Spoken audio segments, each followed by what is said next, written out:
1956 की। 14 अक्टूबर 1956 को जब बाबा साहब दीक्षा ले रहे थे नागपुर की भूमि पर, तो एक टीचर थे जिनका नाम था विष्णु कुमार कर्णक। विष्णु कुमार कर्णक की दीक्षा ले रहे थे अपनी मंगेतर के साथ। मंगेतर जानते हैं, जिससे शादी ना हुई हो, सगाई हो गई हो,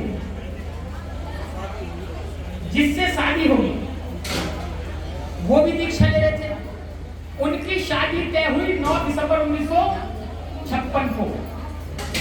उन्होंने बाबा साहब को चिट्ठी लिखी। वो चिट्ठी 22 नवंबर 1956 को बाबा साहब के पास पहुंची।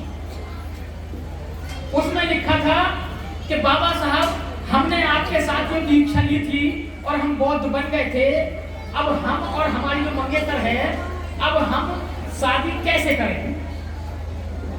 ये चिट्ठी रखी रही। 4 दिसंबर की रात को उस चिट्ठी को शाम को नानक चंद्र रत्तू पढ़ के बताते हैं कि बाबा साहब, ये चिट्ठी बॉम्बे से आई है और विष्णु कुमार कर्णक की है। बाबा साहब कहने लगे तो पढ़ के सुनाओ क्या लिखा उन्होंने। कि उन्होंने लिखा है कि मेरी शादी 9 दिसंबर की तय हुई है और बाबा साहब आपको शादी में आना है, और ये भी बता दें कि शादी कैसे होगी। हम बौद्ध बन गए तो हमारे संस्कार कैसे होंगे। तो नानक चंद्र रत्तू कहते हैं कि बाबा साहब, बाकी 2 और चिट्ठी थी वो पार्टी से संबंधित थी, रिपब्लिकन पार्टी से। तो नानक चंद्र रत्तू कहते हैं बाबा साहब, इनका जवाब कल लिख देंगे, लेकिन इस चिट्ठी का जवाब आज ही बताओ आप। तो बाबा साहब कहते हैं कि नानक चंद्र लिखो। तो नानक चंद्र रत्तू टाइप पे बैठते और बाबा साहब बोलते हैं। वो चिट्ठी मेरे मोबाइल में मेरी आप सबको दिखाऊंगा।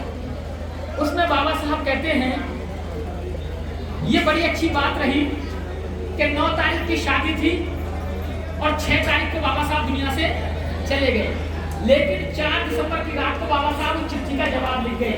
अगर बाबा साहब ये जवाब लिख के ना जाते तो ना जाने आदमी कहाँ। उस चिट्ठी में बाबा साहब ने क्या लिखा, मैं आपको बताता हूँ। उस चिट्ठी में बाबा साहब ने लिखा कि अब बौद्धों की शादियां जो होंगी उसमें सप्तपदी नहीं होगी। सप्तपदी जानते हैं, 7 फेरे नहीं होंगे। फिर उसने लिखा कि बौद्धों की शादी में कोई हवन नहीं होता है, हवन नहीं होता है। तो होता क्या है, उसमें बताया कि एक तथागत की प्रतिमा, अगर प्रतिमा भी नहीं है तो एक लोटे में जल भर लेंगे, उसमें कुछ पीपल के पत्ते लगा लेंगे। पीपल के पत्ते क्यों? क्योंकि पीपल के पत्तों को बुद्ध का ही सिंबॉलिक चिन्ह माना जाता है, क्योंकि पीपल के पेड़ के नीचे तथागत बुद्ध को ज्ञान प्राप्त हुआ था। अगर फोटो नहीं है, क्योंकि उस टाइम में फोटो नहीं थे, तो बाबा साहब ने कहा पीपल का पत्ता रख देंगे तो समझो तथागत बुद्ध है। फिर कोई भी एक व्यक्ति में, राजू जी, भगत सिंह जी, बाबू जी, कोई भी भाई साहब, कोई भी त्रिशरण पंचशील ग्रहण कराएंगे लड़का लड़की को।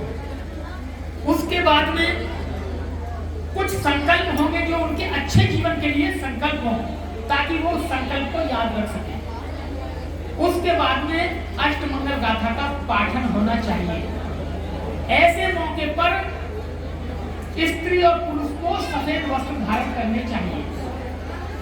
ये मेन बातें लिखी हैं उस चिट्ठी में, और कुछ नहीं लिखा। उसी पद्धति से हमने शादी कराते हैं।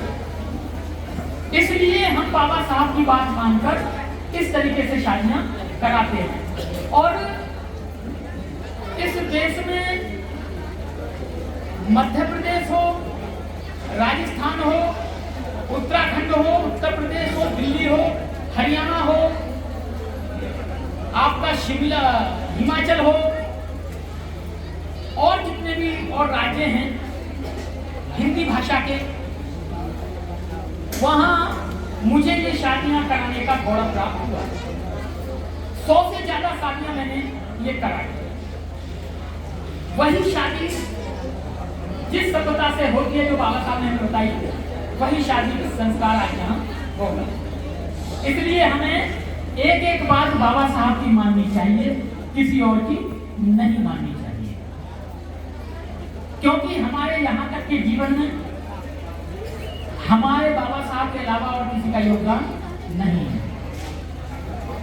हमें अगर पैदा माँ बाप करते हैं तो जो शिक्षा मिलती है वो बाबा साहब के द्वारा मिलती है। हमें जो सब कुछ मिलता है, नौकरी मिलती है, वो सब बाबा साहब के द्वारा मिलती है, जो हमें स्पेशल रिजर्वेशन या आरक्षण जो मिला हुआ है। इसलिए हमें कोई भी चीज प्राप्त करते समय बाबा साहब का आभार व्यक्त करना चाहिए। अब मैं थोड़ा सा ये चाहूंगा कि क्या देरी है, थोड़ा मुझे बता दें।